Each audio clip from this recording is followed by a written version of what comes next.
warahmatullahi wabarakatuh. Perkenalkan, nama saya Suji Syafitri dari kelompok 6, ingin menyampaikan materi tentang peradaban Islam pada masa Utsman bin Affan.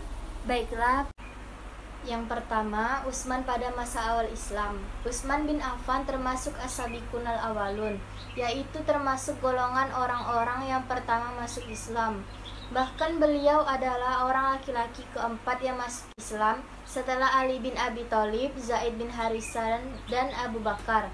Utsman bin Affan masuk Islam karena ajakan Abu Bakar As-Siddiq. Sebagai sesama pedagang dan juga teman dekat, kedekatan tersebut membuat Utsman tertarik untuk mengikuti ajaran Rasulullah. Keislaman Utsman bin Affan dimulai dari ketika Utsman mendengar bahwa Ruqayyah putri Rasulullah telah dinikahkan dengan sepupunya Utbah bin Abi Lahab. Utsman merasa menyesal karena keduluan oleh Utbah dan tidak mendapatkan istri sebaik Ruqayyah, baik budi dan nasabnya. Utsman pun kembali ke rumahnya dengan perasaan kesal sedih.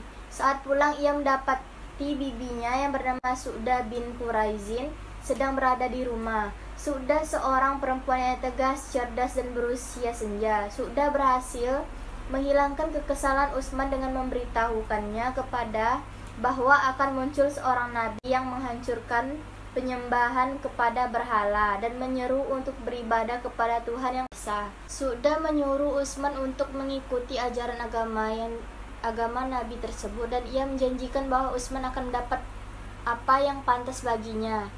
Utsman pun memikirkan apa yang baru saja dikatakan oleh bibinya. Abu Bakar berkata, "Demi Allah, bibimu telah berkata benar atas apa yang ia sampaikan kepadamu, dan dengan kebaikan yang telah dijanjikan untukmu ya Utsman.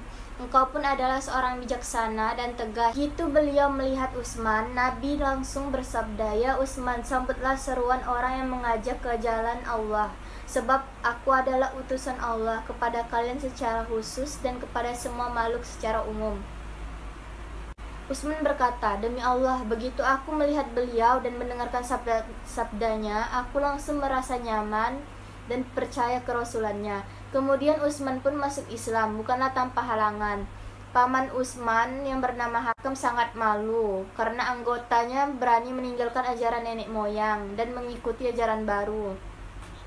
Dan ia juga menghalangi Utsman untuk beribadah dan bergabung dengan orang-orang muslim dengan keras. Dan Utsman berkata, "Demi Allah, aku tidak akan meninggalkan agamaku ini untuk selamanya, dan aku tidak akan berpisah dengan nabiku selagi aku masih hidup." Meski paman terus menyiksa dirinya, tetapi ia tetap teguh dan tak tergoyahkan dalam berakidah, sehingga pamannya merasa putus asa dan tidak mengganggunya. Hubungan kekerabatan Utsman bin Affan dengan Rasulullah sangat dekat, sebab selain dia sebagai sahabat Nabi, dia juga menantu Rasulullah. Meskipun Utsman bin Affan terkenal sebagai yang kaya, tetapi dia juga sederhana, soleh, dan dermawan. Karena itu Rasulullah mengagumi Utsman, dan di kalangan masyarakat Utsman sebagai bangsawan Mekah. Kepribadian Utsman sangat baik. Dia terkenal sebagai sahabat yang sangat taat beribadah.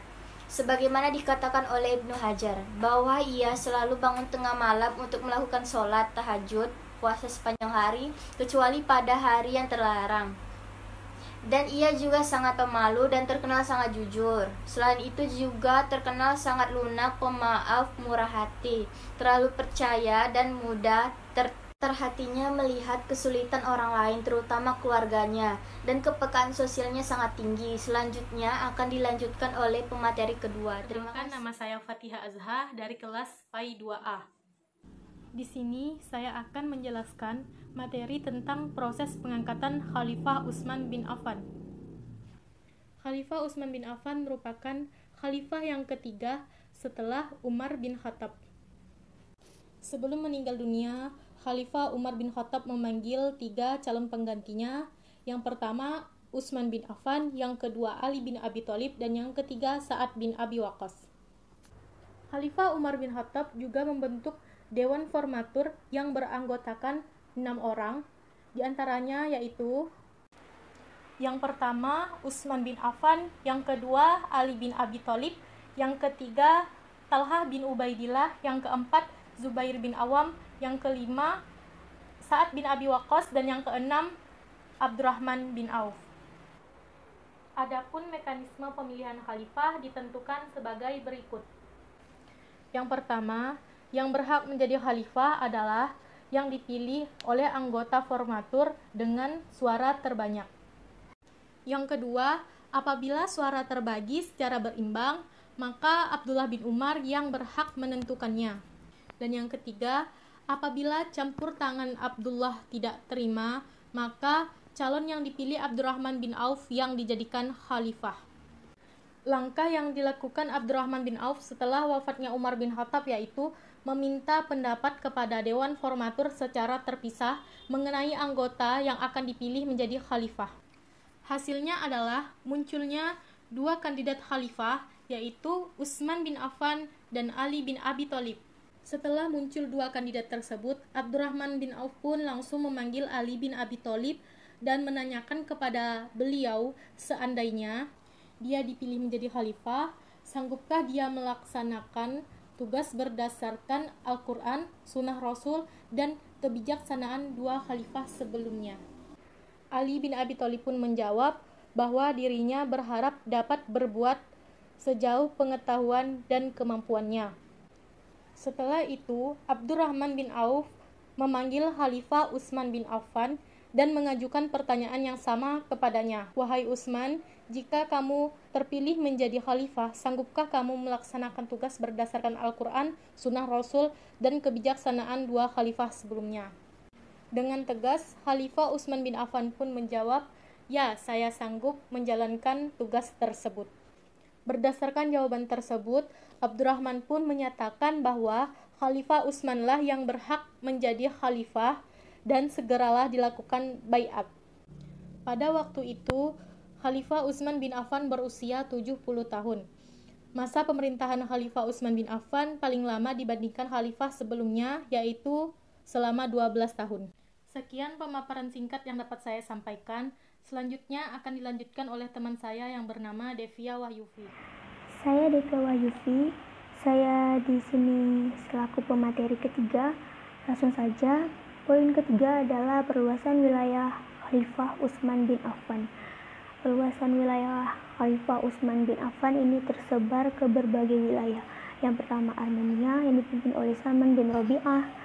Yang kedua ke Afrika atau Tunisia yang dipimpin oleh Abdullah bin Sa'ad. Yang ketiga ke Azerbaijan yang dipimpin oleh Walid bin Uqbah. Yang keempat itu ada Kepulauan Cyprus yang dipimpin oleh Muawiyah bin Abu Sufyan hingga ke Konstantinopel, Turki, serta ke Yugoslavia dan Polandia. Perluasan wilayah kekuasaan Islam pada saat Utsman bin Affan jadi khalifah itu semakin dioptimalkan, membuktikan keberhasilan pasukan muslimin yang dikomandani oleh Sa'id bin As dan Huzaifah bin Yaman menundukkan Azerbaijan dan wilayah Armenia yang berhasil dikuasai oleh pasukan yang dipimpin oleh Salman bin Rabi'ah. Sekian dari saya, akan dilanjutkan oleh teman saya ke materi yang keempat. Nama saya Muhammad Faris Utsman. Saya akan menjelaskan tentang kebijakan pada masa Khalifah Utsman bin Affan. Jadi, meskipun terjadi masalah-masalah di zaman Utsman bin Affan, terutama pada 6 tahun terakhir pemerintahan Utsman bin Affan, tetapi keberhasilan juga dicapai oleh Utsman bin Affan sendiri. Kesuksesan itu terutama pada periode pertama. Di antara jasa-jasa yang diperolehkan Utsman bin Affan di masa kekhalifahannya antara lain sebagai berikut. Pertama, perluasan wilayah sebagaimana yang telah dilakukan oleh pendahuluan di zaman Utsman bin Affan. Nah, terus di masa pemerintahan Utsman bin Affan, Imperium Arab meluas di Asia dan Afrika. Setelah menaklukkan Persia, penyerbuan dalam rangka ekspansi dilanjutkan, akhirnya wilayah Balk, Turkistan, Herat, Kabul, Ghazni, Khurasan, termasuk Nisfurtus dan Merv jatuh ke tangan orang-orang Islam pada tahun 30 Hijriah. Nah, kedua, pembukuan mushaf Al-Quran dibandingkan dengan jasa-jasa yang ditinggalkan Utsman. Agaknya jasa pembukuan mushaf Al-Quran inilah yang paling terkenal. Usaha ini penting dilakukan dalam rangka menjaga Al-Quran dari perubahan, pemalsuan, dan persatuan perbedaan bacaan. Ketiga, perluasan Masjid Nabawi dan Masjidil Haram. Nah, Masjid Nabawi diperluas hingga berukuran 160 kali 160 hasta dengan tiang-tiang pualan dinding, batu berukir, bertahta perak, dan atap melengkung. Keempat, membangun perekonomian, membangun angkatan laut, dan pengaturan administrasi negara dalam usaha membangun perekonomian negara. Utsman bin Affan memindahkan pelabuhan Hijaz dan Bandar Su'aibi ke Jeddah pada tahun 26 Hijriah. Berbagai macam permasalahan negara-negara anggota berada dalam wilayah kekuasaan Islam. Jadi sekian dari saya, kurang lebihnya mohon maaf. Sekian presentasi dari kelompok kami, kurang dan lebihnya mohon maaf. Wabillahi taufik wal hidayah. Wassalamualaikum warahmatullahi wabarakatuh.